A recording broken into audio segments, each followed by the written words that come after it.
سلام البنات، كي دايرين؟ كنتمنى انكم تكونوا بخير. بما ان العيد على الابواب، قررت اليوم ندير واحد الوصفه خاصه باليدين، وصفه طبيعيه.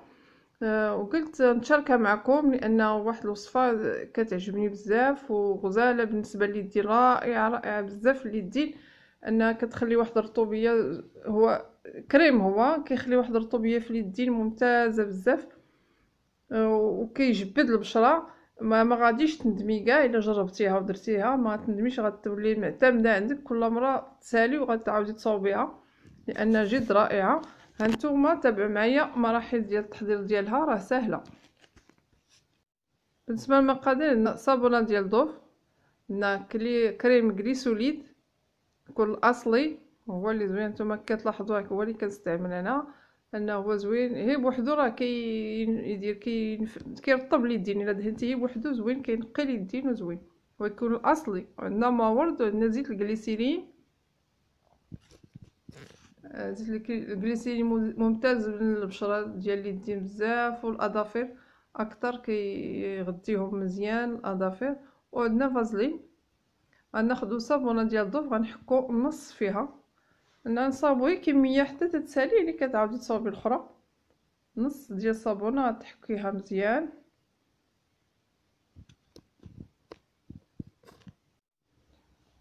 ناخذ الصابونه تاع الضوف كنحكو النص ديالها البنات، نص صابونه فكافي. ان هاد القدر اللي غنصاوبو راه تيخرج شويه نيت كتير.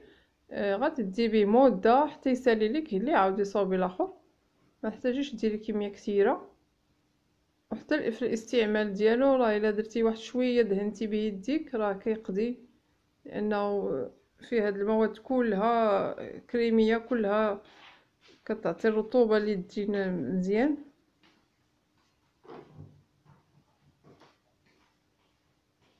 شتي نص ديال الصابونه. وبالنسبه لهاد الحكاكه ما تخافوش ان يبقات فيها الريحه ديال الصابون ديال الكوزينه، تحكيها بنص حامضه، غتشدي تحكيها نيت بحال بغيتي تحكي الحامض، الجلفه والحامض كلها، نص حامضه كله دوزيه من الحكاكه، ومن بعد تغسليها بالصابون، ما كتبقاش فيها الريحه ديال الصابون ديال الضوف مره واحده ما كتبقاش. وكنضيف معلقه ديال كريم غليسوليد. نتوما كتلاحظوا هو اللي كنستعمل، لان هي بوحدو راه هو زوين في اليدين، هي هذاك لا كريمي بوحدو كاع ما تزيدي عليه حتى اضافات، زوين ولكن يكون الاصلي. ونزيد معلقه ديال الفازلين،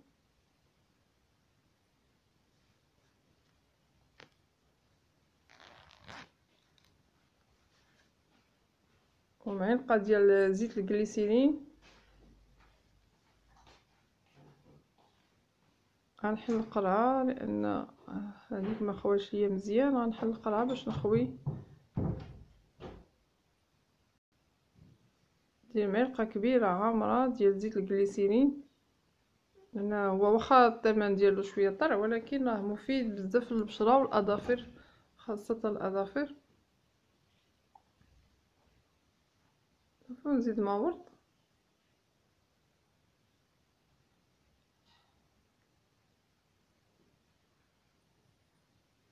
هو نحل القرعه احسن من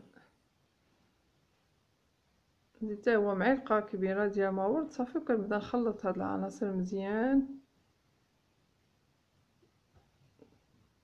تخلطيهم مزيان، خصك تخلطي مزيان باش يتجانس كاع دوك العناصر بيناتها، تعطي المفعول ديالها ملي ديرها في يديك.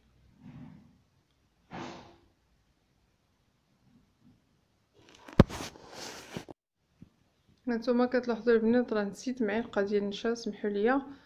ملي كنخلط لقيت راسي بانت ليا الخليط ان خاصه شي حاجه، وانا تفكرت بزاف مزيان المقادير، لقيت راسي خاصني معلقه ديال النشا، مشيت جبتها.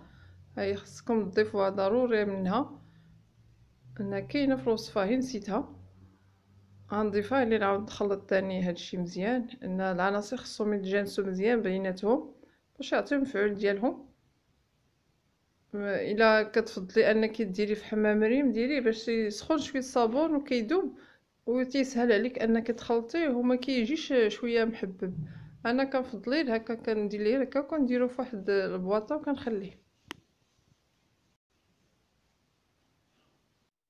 قلت لكم البنات هاد لاكريم راه رائعه مغذيه مرطبه لليدين بزاف، ما تعكزوش عليها صوبوها.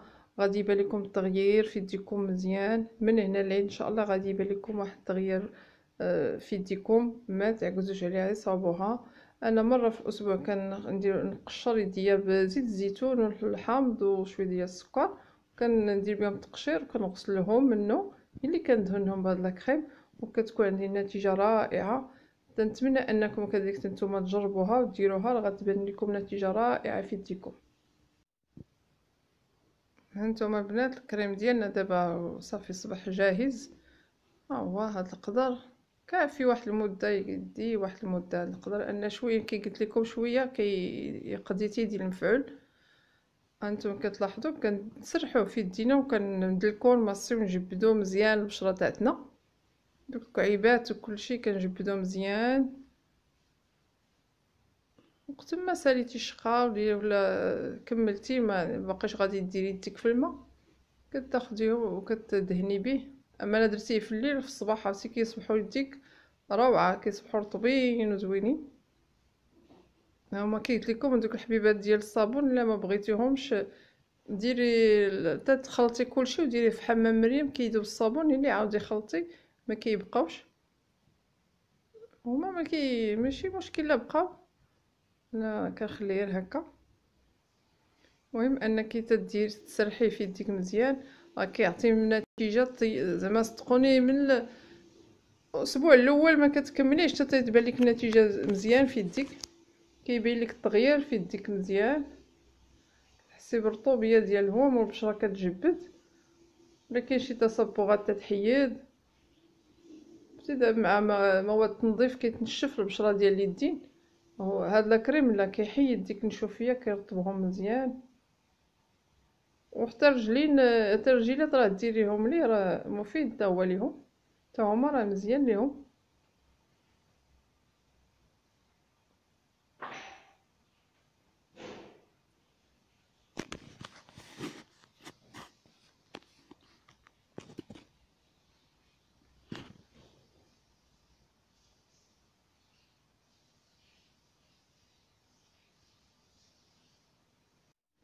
هانتوما البنات بعد ما دهنت بيديا شتو كتلاحظوا عرفتي كنحس بواحد الرطوبيه غزاله في اليد، زعما رطوبيه زوينه بزاف، رطبين الشقه كاع ديال النهار ما تيبقاش يبان فيهم. كنتمنىكم من جد انكم تجربوه تصاوبوه وتجربوه لانه مغذي بزاف لليدين. والان ما بقى لي الا نودعكم ونقول لكم شكرا على المتابعه، وكنتمنى انكم تدعموا قناه مطبخ ام روان بالاشتراك واللي لايك واللي بارطاج باش تزيد لقدام وتعطيكم دائما الجديد. وشكرا والى اللقاء في فيديو جديد ان شاء الله.